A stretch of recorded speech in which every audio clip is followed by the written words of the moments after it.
Hello students, welcome to our YouTube channel. आज की class के अंदर हम लोग design of steel structure subject start करने जा रहे हैं। मैंने अपने प्रीवियस वीडियो के अंदर आपको टोटल 5 सब्जेक्ट के PYQ कम्प्लीटली करवा दिए हैं। यदि आपने उन वीडियो को नहीं देखा है तो जाके अभी जाकर चेक कर सकते हैं। प्लेलिस्ट अवेलेबल है, उसके अंदर सभी MCQ PYQ में पूछे गए सभी MCQ जो है करवाए गए हैं। यदि आप किसी भी स्टेट के AE-JEE की तैयारी कर रहे हैं तो ये वीडियो आपके लिए हेल्पफुल हो सकती है। दोस्तों, यदि आप अपने इस YouTube चैनल पे फर्स्ट टाइम विजिट किए हुए हैं तो आप इसको लाइक ज़रूर कर दीजिए और चैनल को सब्सक्राइब ज़रूर करिए। आइए स्टार्ट करते हैं और आज हम पढ़ेंगे डिज़ाइन ऑफ स्टील स्ट्रक्चर। आज से स्टार्ट करने जा रहे हैं, जिसमें हम पहले बेसिक कोडल प्रोविज़न, उसके बाद एक एक करके टॉपिक वाइज MCQ डिस्कस करेंगे। फर्स्ट पार्ट की बात करते हैं, chapter number 1, limit state and the working stress method. तो लिमिट स्टेट मेथड में और वर्किंग स्ट्रेस मेथड से question, first question basic questions होंगे, फटाफट देखते चलते हैं।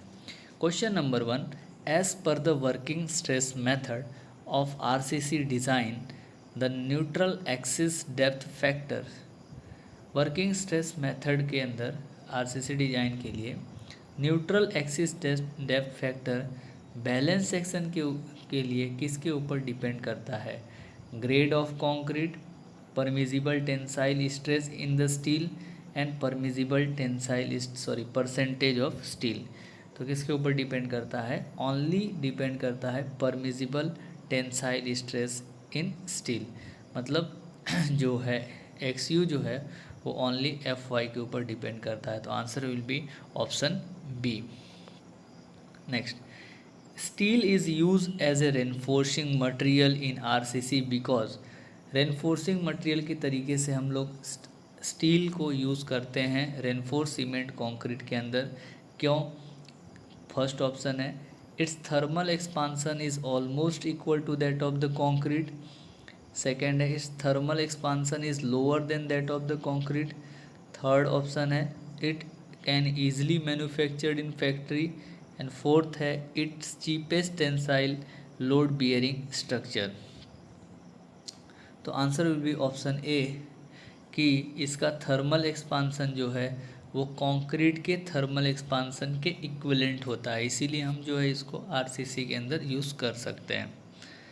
नेक्स्ट क्वेश्चन है, as per the provision of IS 456/2000 short term modulus of elasticity of M25 grade of concrete कितना होता है? तो short term modulus of elasticity हमको पता है E is equal to 5000 under root FCK। कितना होता है? E is equal to 5000 under root FCK। FCK यहाँ पे 25 दिया है, 25 का रूट करेंगे तो 5 आ जाएगा और 5 का इसके अंदर मल्टीप्लाई करेंगे तो 5 5 या 25। तो answer will be option A 2500। Question number 4, bar could not be use to the reinforce concrete because. Brass जो है वो रेनफोर्स कॉन्क्रीट में यूज़ नहीं कर सकते। क्यों? Its density is too high, its density is too low, it is too expensive, या फिर its coefficient of thermal expansion is not right. इसका coefficient of thermal expansion concrete से मैच नहीं करेगा, इसीलिए हम इसको यूज़ नहीं कर सकते हैं। Next question, if FCK is a characteristic strength of concrete in newton per mm², then short term elastic modulus of elasticity, short term static modulus of elasticity is assume to be. यदि FCK जो है वो characteristic strength है तो short term modulus of elasticity क्या हो जाएगा? 5000 under root FCK। Next question है, in the reinforce concrete steel is use as a reinforcing material. Reinforce concrete में स्टील को एक रेनफोर्सिंग मटेरियल तरीके से यूज़ करते हैं। क्यों? क्वेश्चन रिपीट हो गया है, its thermal expansion is almost equal to that of the concrete. Question number 7, which of the following is not included in limit state method of serviceability. इसमें से कौन सा पार्ट जो है limit state method of serviceability में include नहीं होता है? Not included in the serviceability, तो कोरोजन है, फायर है, वाइब्रेशन है, ये सब जो हैं सर्विसेबिलिटी के अंदर इंक्लूड करते हैं। फ्रैक्चर, फटीग, फेलियर, ये सब जो हैं सर्विसेबिलिटी में इंक्लूड नहीं होते हैं, तो ऑप्शन ए जो है वो सही हो जाएगा। Question number 8, which of the following criteria is not consider under limit state of serviceability. इसमें से कौन सा criteria limit state of serviceability में नहीं आएगा? तो वाइब्रेशन लिमिट आएगा, फायर रेजिस्टेंस ये भी सर्विसेबिलिटी है, ड्यूरेबिलिटी ये भी सर्विसेबिलिटी में आएगा, तो फटीग जो है ये फोर्स में आ जाएगा, इसीलिए ये सर्विसेबिलिटी में कंसीडर नहीं करेंगे, तो ऑप्शन ए जो है वो सही ऑप्शन हो जाएगा क्वेश्चन नंबर 8 के लिए। Characteristic load on a structure is, structure के अंदर जो कैरेक्टरिस्टिक लोड है वो mean greater than mean load, क्या मीन लोड से ज़्यादा होता है? Is less than the mean load, equal to mean load, या नन ऑफ दिस। तो कैरेक्टरिस्टिक लोड जो है वो मीन लोड से क्या होता है? ज़्यादा होता है। नेक्स्ट क्वेश्चन है, factor of safety of for the flexural compression in the working stress method is. Working stress method के लिए फ्लेक्सुरल कंप्रेशन में फैक्टर ऑफ सेफ्टी कितना लेके चलते हैं? Answer will be 3। Next question की तरफ बढ़ते हैं। Question number 11, which of the following method safety measure in the design are introduce by appropriate choice of load factor. कौन से मेथड के अंदर सेफ्टी मेज़र डिज़ाइन इंक्लूड की जाती है, लोड फैक्टर को भी कंसीडर किया जाता है? तो answer will B ultimate load method. Ultimate strength method के अंदर हम लोग जो हैं लोड फैक्टर को इंक्लूड करते हैं। Question number 12, ultimate tensile strain in the steel in the range of. Steel के अंदर अल्टीमेट टेंसाइल स्ट्रेन जो है स्टील के अंदर कितना किसके रेंज में होता है? 0.012 से 0.02, 0.0012 से 0.002, या 0.12 से 0.2। तो हमें तो पता है कि 0.002 से ज़्यादा होगा, ठीक है ना, 0.002 से लेके 0.0012 तक। Okay, next, factor of safety for steel in the working stress method. Steel के लिए वर्किंग स्ट्रेस मेथड के अंदर फैक्टर ऑफ सेफ्टी कितना कंसीडर करते हैं? 1.7 से 1.8, और कंक्रीट के लिए कितना करते हैं? 3 करते हैं। Under yielding point in the stress strain curve of A structural steel can be avoided by. Upper yielding point stress strain curve के अंदर अपर यील्डिंग पॉइंट स्ट्रक्चरल स्टील के लिए अवॉइड किया जाना चाहिए किस प्रकार के वर्किंग में? Cold working, hot working, quenching, या गैल्वेनाइजिंग। तो हॉट वर्किंग के अंदर जो है, हॉट वर्किंग जो है इसको अवॉइड किया जाना चाहिए। हॉट वर्किंग में वर्क करेंगे तो एक्सपांसन होने का चांस ज़्यादा होगा। Live load on A factor in the dwelling house, home, hospital, bedroom and dormitory is. तो ड्वेलिंग होम हो गया, हॉस्पिटल हो गया, बेडरूम हो गया, डॉर्मेट्री हो गया, इसके लिए जो लाइव लोड है वो कितना कंसीडर किया जाता है? तो answer will be 2 kilo newton per metre square. Next question है, in the limit state of serviceability partial safety factor for wind load is taken as. Limit state of serviceability के अंदर विंड लोड के लिए partial factor of safety कितना consider करते हैं? Answer will be option A 1। Next question है, in the ultimate load method the load use in the design of RCC structure refer to. Ultimate load method के अंदर जो load use करते हैं design of RCC structure के लिए वो क्या होगा? Total collapse load, working load multiply by the load factor, working load divided by the load factor, या फिर प्लास्टिक लोड। तो क्या हो जाएगा? अल्टीमेट लोड मेथड में जो डिज़ाइन लोड है वो working load multiply by the load factor हो जाता है, ठीक है ना। तो लोड फैक्टर बराबर क्या हो जाता है? लोड फैक्टर बराबर हो जाता है design load upon working load. Load factor is equal to design load upon working load. Modulus of elasticity for the concrete can be given as. Answer will be 5000 under root FCK। Next question की तरफ बढ़ते हैं। Question number 19, in the working stress method design if the modular ratio is m, steel ratio is r, the critical neutral axis constant is k is given by. Modular ratio m है, steel ratio जो है वो r है, तो critical neutral axis constant k का value कितना हो जाएगा, तो m/m+r। Next, modular ratio for concrete can be given as 280/3 sigma CBC। Modular ratio का फॉर्मूला है 280/3 सिग्मा CBC। मॉड्यूलर रेशियो क्या होता है? मॉड्यूलर रेशियो होता है elasticity of steel divided by elasticity of concrete. Next, the brass can not be use as a reinforcement in the concrete because. Brass को as a reinforcement use नहीं कर सकते क्योंकि इसका कोफिशिएंट ऑफ थर्मल एक्सपांसन जो है वो concrete से ज़्यादा होता है, मतलब उससे इक्विवेलेंट नहीं होता है। Creep of a concrete is, concrete के अंदर जो क्रीप होता है वो deformation due to sudden load, deformation due to seismic load, shrinkage due to temperature, deformation due to sustain loading. तो सस्टेन लोडिंग या कांस्टेंट लोडिंग की वजह से जो डिफॉर्मेशन आता है उसको हम लोग बोलते हैं creep. Shrinkage crack in the RCC slab can appear due to. RCC slab के अंदर जो श्रिंकेज क्रैक दिखाई देता है वो किसकी वजह से दिखाई देता है? Improper curing, shearing of A plate, shearing of rivet या फिर क्रशिंग ऑफ द रिवेट। तो answer will B improper curing. यदि क्योरिंग प्रॉपर नहीं की गई है तो RCC स्लैब के अंदर श्रिंकेज क्रैक देखने को मिलेगा। Next question, in the limit state design partial safety factor are applied to. Limit state design के अंदर पार्शियल सेफ्टी फैक्टर किसके लिए अप्लाई करते हैं? Load, material stress, both load and the material stress, या फिर size of the structural member.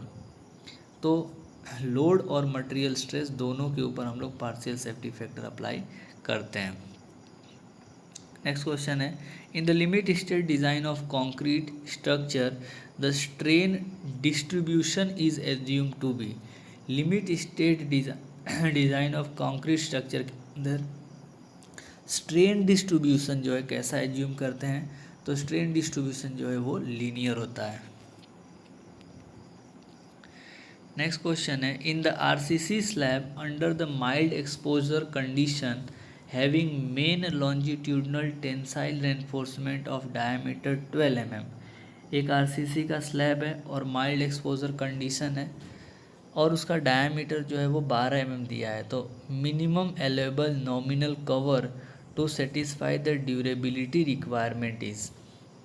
तो 12 mm का डायमीटर है, तो मिनिमम जो कवर है, अवेलेबल कवर है, वो कितना प्रोवाइड करते हैं?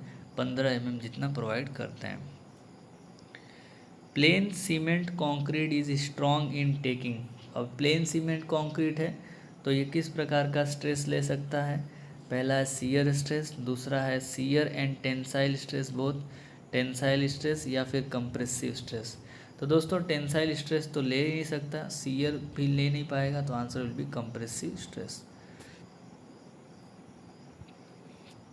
नेक्स्ट है, the allowable stress to which structural member is subjected is called as. इसको बोलते हैं tensile stress, bearing stress, shear stress या वर्किंग स्ट्रेस। तो ऐसा स्ट्रेस जिसके ऊपर कोई भी स्ट्रक्चरल मेंबर, उसका मतलब किसी भी स्ट्रक्चरल मेंबर के ऊपर वो स्ट्रेस तो आता ही आता है, उसको हम लोग क्या बोलते हैं? Working stress. Live load on the structure, live load क्या होगा? Vary in magnitude, vary in position, is express as uniformly distributed load. तो answer will be all of the above. Factor of safety is the ratio of yield stress to working stress, tensile stress to working stress, compressive stress to working stress या working stress to yield stress. तो factor of safety जो है वो yield stress and working stress का ratio है। Factor of safety बराबर yield stress upon working stress. In the material Fe415 HYSD bar, HYSD refer to एक material है Fe415 HYSD वहाँ पे लिखा है. HYSD का मतलब क्या है? High yield strength deform bar. HYSD का मतलब है high yield strength deform bar. Question number 32. The loss of the stress with the time at the constant strain is known as. तो लगातार स्ट्रेन होने की वजह से जो स्ट्रेस में लॉसेस आपको मिलते हैं उसको हम बोलते हैं creep. Factor of safety is the ratio of factor of safety. Again question repeated. Yield stress to working stress. Yield stress से वर्किंग स्ट्रेस का जो रेशियो उसको बोलते हैं factor of safety. Next question is partial factor of safety for concrete as per IS 456-2000 is. तो concrete के लिए पूछा है तो आंसर भी 1.5. स्टील के लिए पूछा होता तो 1.15. स्टील के लिए जो है वो क्या हो जाता है 1.15. नेक्स्ट क्वेश्चन है method of preparation of A approximate estimate. अब यहाँ पे एक एस्टीमेट का क्वेश्चन आ गया है गलती से. अप्रोक्सीमेट एस्टीमेट करने की जो मेथड है उसको क्या बोलते हैं? Plinth area method, cubical content method, unit base method या फिर ऑल ऑफ द अबो. तो अप्रोक्सीमेट एस्टीमेट के तीनों ये मेथड हैं. Plinth area method, cubical content method and unit base method. Map of India is divided into dash seismic zone as per IS 1893. तो कितने seismic zone में divide किया गया? 4 सेस्मिक जोन में डिवाइड किया. Seismic zone 2, seismic zone 3, seismic zone 4 and seismic zone 5. 4 है लेकिन 2 से काउंट करते हैं. As per IS 1893 the soft soil is categorize as. Soft soil जो है वो किस कैटेगरी में रखते हैं? तो answer will be type 3. Reinforce cement concrete beam is considered to be made of. RCC beam जो है वो एक किस प्रकार का मटेरियल है? तो वो एक हेट्रोजीनियस मटेरियल है क्योंकि इसके अंदर RCC भी है और स्टील भी है. Creep strain is cause by live load, cause by cyclic load, cause by dead load only. तो क्रीप जो है वो डेड लोड की वजह से फॉर्म होता है. Partial factor of safety for a concrete as per IS 456-2000. Concrete के लिए पूछा है तो answer will be 1.15. Sorry, concrete के लिए पूछा है तो इसलिए answer will be 1.5. Next question है a 10 centimetre gauge length is mark on a tensile test specimen which is working under area of 1 centimetre square. A force of 10 kilonewton is applied to a specimen and with the load still applied, gauge length is found to be 10.1 centimeter. Then modulus of the material will be. तो delta L is equal to PL upon A ही हो जाएगा. ठीक है. Modulus of elasticity पूछा है तो E बराबर क्या हो जाएगा? PL upon A delta. Force कितना है? 10 किलो न्यूटन है तो 10 इंटू 1000 कर दो. 10 इंटू 1000. एल जो है लेंथ कितना है? गेज लेंथ 10 सेंटीमीटर दिया है तो ओरिजिनल लेंथ 10 ले लो. ठीक है. डिवाइडेड बाई डेल्टा एल कितना हो जाएगा? 0.1 सेंटीमीटर और मल्टीप्लाई एरिया 1 सेंटीमीटर स्क्वायर. इसको सॉल्व करेंगे तो जैसे हम इसको सॉल्व करेंगे answer will B 10 giga pascal. Okay, let's move to the next question. Question number 42. The design for the limit state of collapse in flexural shall be based on assumption that maximum strain in the concrete at the outermost compression fiber is. Maximum strain concrete में पूछा है तो answer will be 0.0035. Steel rod or a bar are added to the concrete to improve additional quality of. Steel rod और या बार हम use करते हैं concrete में अंदर. क्या यूज़ कर? इंसुलेशन बढ़ाएगा, टेंसाइल स्ट्रेंथ बढ़ाएगा, वर्केबिलिटी बढ़ाएगा या कंप्रेसिव स्ट्रेंथ बढ़ाएगा. तो answer will be option B, tensile strength increase करेगा. Reinforced cement concrete is equally strong in taking.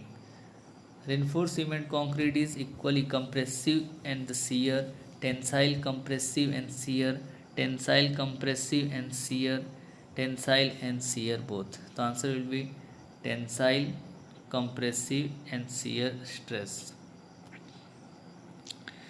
Permanent immovable and non-transferable load of a structure is known as permanent immovable, that is known as dead load. उसको हम लोग क्या बोलते हैं? Dead load बोलते हैं.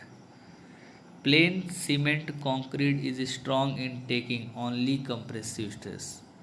Plane cement concrete जो है only compressive stress. Modular ratio to be use for M20 grade of concrete in the analysis of RC beam by working stress method is that will be 13.3. M20 grade के लिए modular ratio जो है वो 13.3 लेके चलते हैं. In the limit state method of design permissible bond stress for deform bar is that than in the plain bar. Limit state design के अंदर permissible bond stress deform bar में कितना हो जाएगा प्लेन बार का, तो प्लेन बार का वो 60% हो जाता है डिफॉर्म बार के अंदर.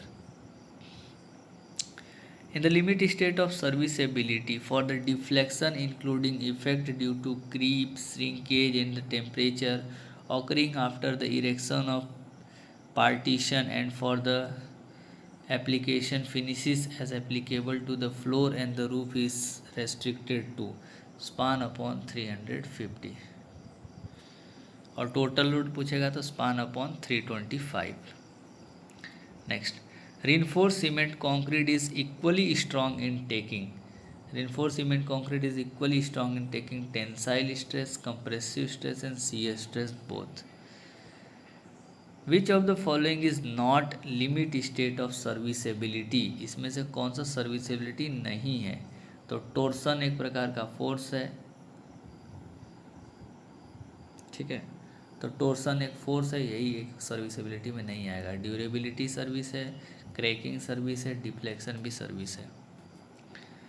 In the steel gradually use in RCC work is. RCC work के अंदर जो स्टील ज़्यादातर यूज़ करते हैं उसको हम लोग क्या बोलते हैं? Stainless steel, mild steel, high carbon steel या हाई टेंशन स्टील. तो ज़्यादातर RCC वर्क में जो स्टील होता है वो हाई टेंशन स्टील होता है. The grade of reinforced concrete to be used in the sea water on the structure exposed to the sea water is known as. RCC structure है, used in sea water structure and exposed to the sea water is. तो minimum grade जो है RCC M30 हो जाएगा near to. तो दोस्तों आज की क्लास के अंदर हमने 50+ क्वेश्चन डिस्कस कर लिए RCC के. नेक्स्ट क्लास के अंदर हम लोग आने के कुछ क्वेश्चन डिस्कस करेंगे, अलग अलग टॉपिक से क्वेश्चन आएंगे. तो बने रहिए इस वीडियो के अंदर, बने रहिए इस यूट्यूब चैनल के अंदर. यदि आप पहली बार मेरे यूट्यूब चैनल को विजिट किए हैं तो आप चैनल को सब्सक्राइब करिए. वीडियो यदि पसंद आता है तो लोगों के साथ शेयर करिए. इसको मैक्सिमम शेयर की ज़रूरत है दोस्तों. यूट्यूब चैनल को सपोर्ट कर सकते हैं आप. यदि आपको मेरे इस वर्क से कोई भी बेनिफिट हो रहा है और यदि आप कुछ सपोर्ट करना चाहते हैं तो आप मेरे इस नंबर पर जो है मैसेज कर सकते हैं. 9974248087 ये हमारा कांटेक्ट नंबर है. और यदि आपको किसी भी प्रकार का डाउट है, कुछ क्वेश्चन पूछना है, PDF चाहिए तो आप इसे कांटेक्ट कर सकते हो, ठीक है. यदि आपको मैक्सिमम सपोर्ट करना है और भी किसी तरीके से तो आप इसके ऊपर गूगल पे भी कर सकते हो, आपको आपकी इच्छा के प्रमाण से. तो thank you very much for watching. Keep watching, keep sharing.